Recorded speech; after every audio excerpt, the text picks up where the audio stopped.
Assalamualaikum warahmatullahi wabarakatuh. Hai teman-teman, ketemu lagi dengan saya dengan Mas Vlogger. Nah, pada video kali ini saya akan berusaha menjawab pertanyaan yang masuk ke channel saya, yaitu channel Mas Vlogger. Pertanyaan itu teman-teman cek dulu di ini ada 3 pertanyaan. Nanti bentar lagi saya akan berusaha memberikan jawabannya selengkap mungkin dan sedetail mungkin. Oke, kalau gitu kita mulai saja.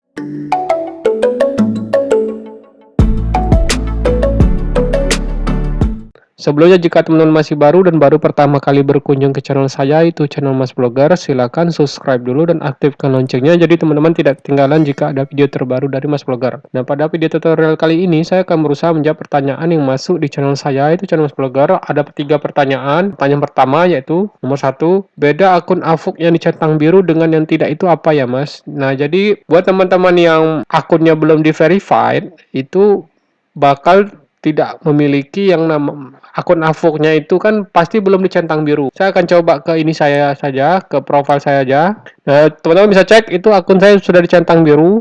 Nah, kalau kita gerakkan ke arah centang biru itu nanti ada penjelasannya, teman-teman. Nah, di situ terlihat bahwa akun saya itu sudah diverifikasi menggunakan ID government atau ID pemerintah kayak KTP. Saya menggunakan KTP, teman-teman. Dan kedua, kita akan diwawancara oleh admin AVOK seperti di Zoom, teman. Jadi aplikasi Zoom. Jadi kita akan wawancara dengan admin AVOK-nya. Nah, kalau misalnya teman-teman sudah melewati ini, pertama upload KTP, kemudian sudah diwawancara kayak menggunakan aplikasi Zoom.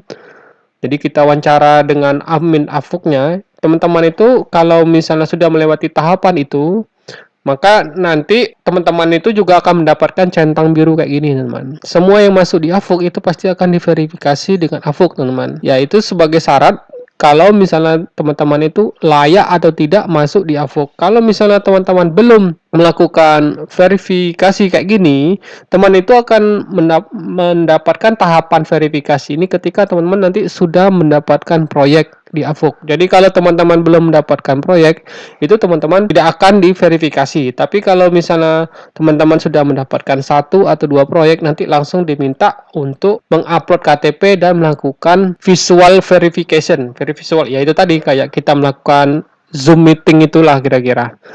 Atau melakukan Skype dengan adminnya AVOK. Nanti kalau misalnya teman-teman sudah ikuti tahapannya, disuruh upload KTP dan melakukan meeting tadi dengan admin AVOK-nya, baru teman-teman nanti dapat juga centang biru kayak saya gini, teman-teman. Nah, seperti itu, beda akun yang beda centang biru ataupun yang tidak. Semua yang masuk itu pasti akan mengalaminya seperti ini, teman, tahapannya.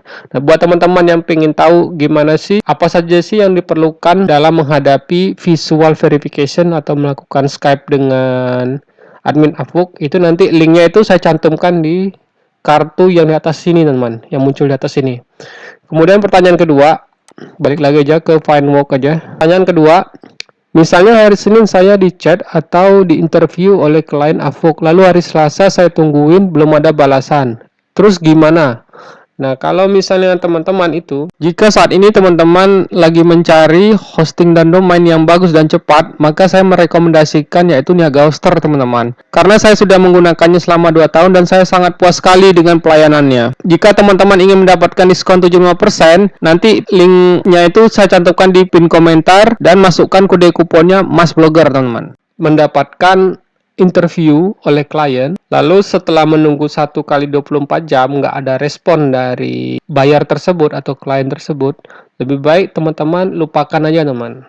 Kenapa saya bisa jawab seperti itu? Jadi kalau misalnya anggap aja nih saya nih, logikanya seperti ini, teman-teman. Kayak kita mau belanja di Tokopedia atau Shopee. Biasanya kalau kita sudah menemukan barangnya kan ada berapa toko tuh, misalnya ada 2 atau 3 toko. Nah, kita kan pasti ngirimkan pesan kan, apakah ini ready, di toko B juga ready, apakah ready di toko C juga kita pilih. Kita tanya juga apakah ini barang ini ready, teman. Dan ternyata dari toko A, B, C itu toko A lebih cepat yang respon.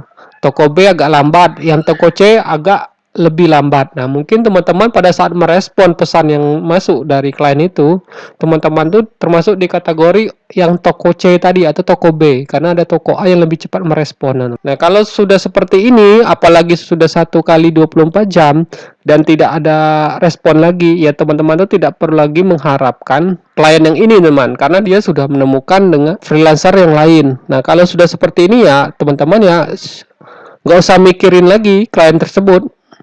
Saya udah sering kayak gitu juga, teman-teman. Berapa kali saya balas chatnya, ternyata dia nggak balas lagi tuh. Kalau dia sudah nggak balas selama 1 kali 24 jam tuh ya sudahlah. Fokus saja berburu proyek yang lain atau cari proyek yang lain saja.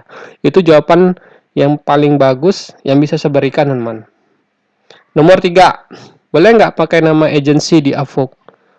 Kalau untuk saya pribadi, saya belum pernah membuat akun agensi, teman. Karena saya buat akunnya dengan nama saya sendiri. Atau misalnya pertanyaannya saya balik nih, boleh nggak saya pakai nama samaran di Avok, misalnya Tono, tapi di KTP saya misalnya Agus, teman-teman. Ya kayak gitu. Nah, kalau kasusnya kita membuat nama samaran atau nggak percaya diri dengan nama kita sendiri atau pakai akun pakai nama orang lain, nanti kalau teman-teman mau diverifikasi atau ingin mendapatkan centang biru tadi, itu kan butuh namanya KTP, teman-teman. Nah, kalau teman-teman tidak bisa menunjukkan bukti bahwa akun tersebut adalah milik teman-teman, ya bisa aja akun teman-teman nanti langsung disuspend. Nah, seperti itu. Jadi saran saya kalau misalnya teman-teman memang ingin serius di bidang Avok, itu pakailah nama sendiri, teman.